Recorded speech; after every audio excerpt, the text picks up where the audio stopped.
ఒక్కసారి ఇమాజిన్ చేసుకోండి, రోజులాగానే ఈరోజు మీరు ఇన్స్టాగ్రామ్ యూట్యూబ్ స్క్రోల్ చేస్తున్నారు. సడన్గా మీ ముందుకి ఈ యాడ్ వచ్చింది. काश कोई बातें करने के लिए मिल जाता, मिलेगा ना। ఈ యాడ్ చూసాక మీ రియాక్షన్ ఏంది? జస్ట్ ఒక నార్మల్ చాటింగ్ యాప్ అనుకున్నారా? నేను అలాగే అనుకున్నాను. మీరు నా అలాగే అనుకుంటే ఖచ్చితంగా మీరు పప్పులో కాలేసినట్టే. ఎందుకంటే ఈ యొక్క యాప్ వెనకాల ఘోరమైన రహస్యం ఉంది.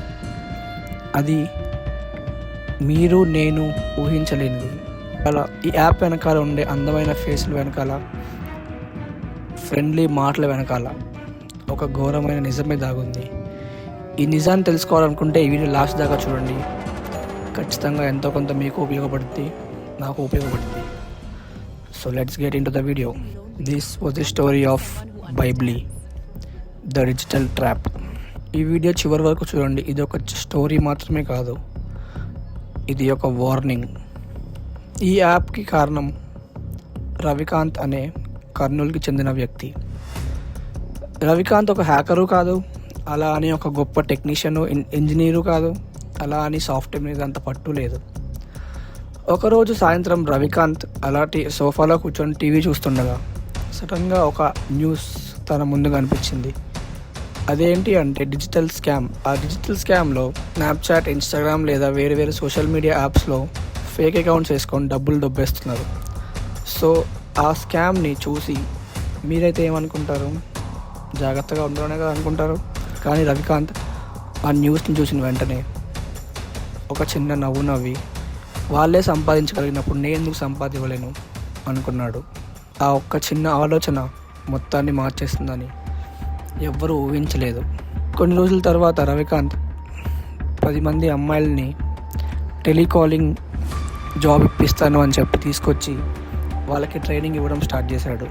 ఎలాంటి ట్రైనింగ్ అంటే ఫ్రెండ్లీగా మాట్లాడాలి, ఇంకా వాళ్ళతోటి టైంపాస్ చేయాలి అన్నట్టు వాళ్ళకి ట్రైనింగ్ ఇచ్చాడు. సో ఆ అమ్మాయిలు కూడా ట్రైనింగ్ అలాగే నేర్చుకున్నారు. ఆ ట్రైనింగ్లో భాగంగా వాళ్ళకి ఎక్కువసేపు కస్టమర్లని ఎలా ఆన్లైన్లో ఉంచాలి అనే దాని మీద ట్రైనింగ్ ఇప్పించాడు. ఆ ట్రైనింగ్ ఇప్పించిన తర్వాత రవికాంత్ స్టార్ట్ చేసిన యాపే బైబ్లీ. ఈ యాప్లో నార్మల్గా ఏమవుతుందంటే,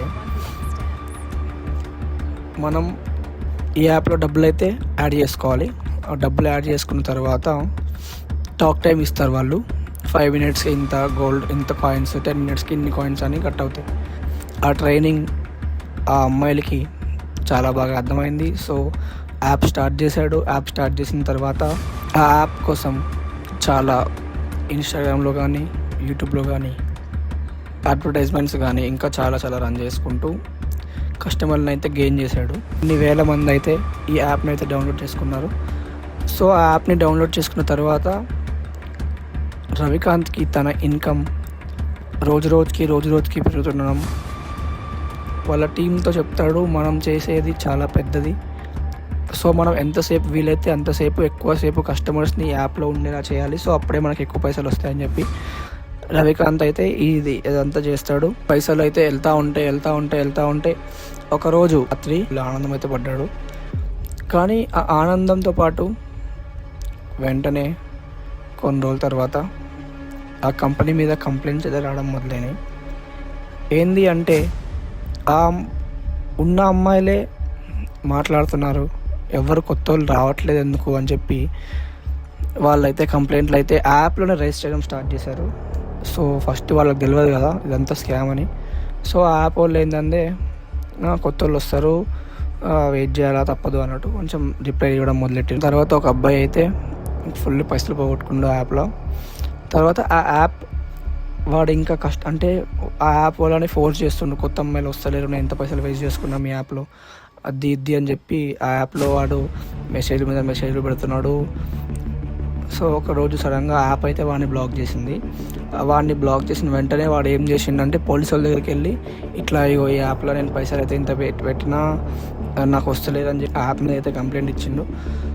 దాని తర్వాత పోలీసులు ఇన్వెస్టిగేట్ చేసి వాళ్ళ పేమెంట్ అన్నీ ఎటు వెళ్తున్నాయి, అవన్నీ ఎక్కడికి వెళ్తున్నాయి అని చూసుకొని అదంతా యాప్ యొక్క ఫేక్ పేమెంట్స్ అని అయితే అర్థం చేసుకొని లాస్ట్కి వాడిని ట్రేస్ అవుట్ చేసి ఆ యాప్ని అయితే బంద్ చేయించారు. వాడి తర్వాత ఒకరోజు రాత్రి వాళ్ళ ఆఫీస్కి అయితే వెళ్ళి రవికాంత్ అయితే పట్టుకున్నారు. రవికాంత్ని పట్టుకున్న తర్వాత రవికాంత్ ఈ యాప్లో సిస్టమ్స్ అన్ని డ్యామేజ్ చేయడం కానీ ఫైల్స్ అన్ని డిలీట్ చేయడం కానీ చేస్తున్నాడు. మొత్తం అంతా పేపర్ వర్క్ మొత్తం కాల్ చేస్తున్నాడు. అండ్ ఈ యాప్లో వెళ్ళి వాడిని పట్టుకున్నారు. పట్టుకున్న తర్వాత వాడిని అయితే జైల్లో వేసి డిజిటల్ సైబర్ క్రైమ్ కింద వాడిని అరెస్ట్ చేశారు. రవికాంత్ అయితే జైలుకి వెళ్ళిపోయాడు, కానీ రవికాంత్ ఆలోచన మాత్రం ఇంకా అట్లనే ఉంది. సో ఇది ఒక రియల్ లైఫ్ యాప్ స్కామ్, కానీ ఇందులో ఉండే పేర్లు మనుషుల పేర్లు, యాప్ పేరు మాత్రం అబద్ధం. సో మీకు కూడా ఎలాంటి అడ్వర్టైజ్మెంట్లు కనిపిస్తూ ఉంటాయి, కనిపించినప్పుడు సో దయచేసి అలర్ట్గా ఉండండి. Stay safe, stay alert and never forget, one click can change everything.